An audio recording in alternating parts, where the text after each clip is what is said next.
오빠랑 얘기할 때도 그런 얘기해요. 막, 우리가 다 키워야 되지 않을까? 하면서 그치? 막 이런 얘기 자주 해요. 그래야 될 것 같아요. 그리고 그 장녀 롤이 있잖아요. 그럼요. 학교 갔다 와서 밥 차려줘야 되고 내가 좋은 게 있지만 그럼에도 불구하고 내 동생이 좋아하면 조금은 양보해야 되고 그런 게 항상 있었어가지고 K 장녀라는 단어가 있을 정도로 한국의 장녀들은 본인이 책임지고 희생하는 것에 익숙한 마음이 큰데요. 왜 유독 우리나라 장녀들이 그런 마음을 가지게 되는 걸까요? 예전에 우리가 먹고 살기 힘들었잖아요. 그러니까 돈 벌러 엄마 아빠가 농사 짓고, 예전에 엄마들이 돈 없을 때는 행상도 하고 농사도 짓고 막 품팔이도 하고 막 이러니까 당연히 아들보다는 딸이 집안 가사 노동이나 이런 거에 적응돼 있으니까, 그리고 모성애가 있으니까 큰 딸이 많이 책임지고 하게 됐지. 일이 너무 많고 부모가 힘들었던 탓이죠. 그래서 그게 어떻게 보면 대대로 자식한테 자기 책임을 이렇게 떠넘기는 문화랄까?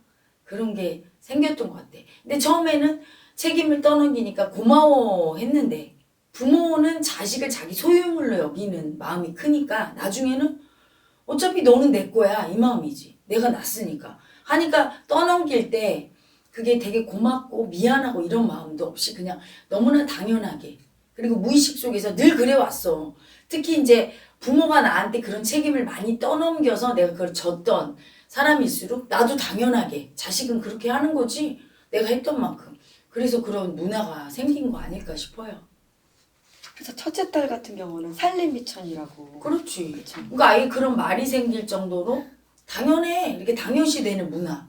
안 그러면 이상한 그런 문화가 생긴 거죠. 이 남보라 씨가 동생을 키우느라고 자기는 떼쓸 수도 있는 유년 시절이 거의 없었대요. 그래서 성격 자체가 이제 힘든 거를 부모님한테도 아예 털어놓지도 못하고 그렇다고 하는데, 어린 시절이 없었던 사람들은 어떤 어른으로 자라게 될까요?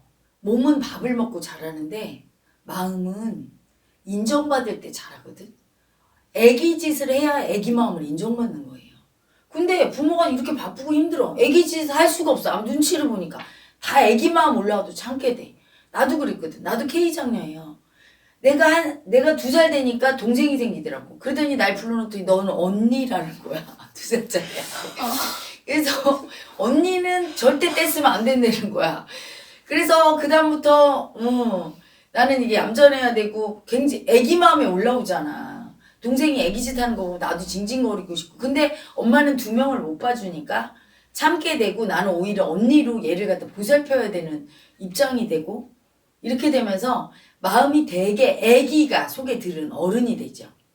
애기가 속에 들은 어른은 딱 2가지 부류로 나눠요. 완전 애기가 되거나, 아니면 정말 애기 보는 게 너무 두려워서 진짜 어른인 척을 해. 되게 점잖은 척. 그래서 굉장히 체면을 차리고 되게 어른스럽게 굴려고 하는 2가지 유형으로 나누는데, 나 같은 경우는 2번째였던 것 같아. 되게 이렇게 어른인 척하고 내 애기 모습을 보이는 걸 극도로 꺼려해서 남들한테 징징거린다든가 책임 못 지는 모습, 진짜 그게 죽음보다 더 싫었고, 나중에 좀 자라서 남자친구 사귈 때도 애기 같은 짓을 하는 거는, 애교 떨고 이러는 거조차 애기 짓이라고 생각해서 용납이 안 되고 막 이런 지경으로 참았어요. 참아서 그 애기 마음이 올라와서 정말 너무너무 힘들었다는 거를 이제 이 마음 공부하면서 알았지. 그 전에는 애기 마음 올라올 때마다 너무 부끄러워서 수치 주면서 참느라고 되게 힘들었어요. 이상하리만큼 나중에는 올라오더라고. 내가 스스로 내가 미친 게 아닐까. 왜냐면 이렇게 꼬맹이 손을 잡고 엄마 아빠가 가다가 걔를 볼을 뽀뽀를 쫙 하면 그 애기가 그렇게 부러운 거야. 하루 종일. 너 미친 거지. 우리 약국에 어떤 애기가 와서 엄마랑 이렇게 안고 이렇게 와서 엄마가 막 애기를 예뻐하는 걸 보면 그 엄마가 부러워야 될 나이야. 애기를 낳아서 나도 그렇게 애기를 이뻐해야 될 나이에 그 애기가 부러운 건 내 애기 마음이잖아. 그때는 마음 공부 안 할 때니까 내가 이게 정신적으로 문제가 있다고 생각을 했어요. 그래서 되게 막 고민을 많이 해서 내가 왜 이렇게 미성숙한 마음이 올라오지? 근데 그거 미성숙한 마음은 내가 그 마음을 허용 안 하고 성장 발달 과정 중에 그 아기 마음을 인정 안 해서 올라오는 건데 그걸 그냥 허용하고 아 내가 이런 아기가 있구나 하고 그 아기 마음을 남자친구한테라도 좀 쓰고 나이 먹었어도 부모한테 가서 잉 하고 좀 어리광을 부린다든가 이렇게 표현했으면 되는데 그게 엄청 부끄럽게 느껴져서 그거 이유를 몰라서 되게 힘들어했던 적이 있어요. 그러면서 이제 마음 공부하고 나서 아 내가 성장 발달 과정 중에 내 아기 마음을 쓰지 못하고 허용받지 못하고 그래서 내 아기 마음 인정 못해서 그렇구나. 그렇게 알아졌죠. 그래서 그 아기 마음을 인정 못한 사람은 어른이 돼도 속에는 아기 마음이 있어서 아기를 키울 때 제대로 키울 수가 없어. 그 아기 마음을 허용 안 해주게 되거든 또. 그래서 아이를 되게 괴롭게 하거나 아니면 아기와 동격으로 같이 놀아. 그래서 왜 가끔 보면 막 어른이 아이하고 길거리에서 싸우고 엄마가 아이를 혼내키는 게 아니라 아기한테 같이 징징거리고 아기가 엄마 노릇하는 경우 막 그런 경우 나는 봤거든.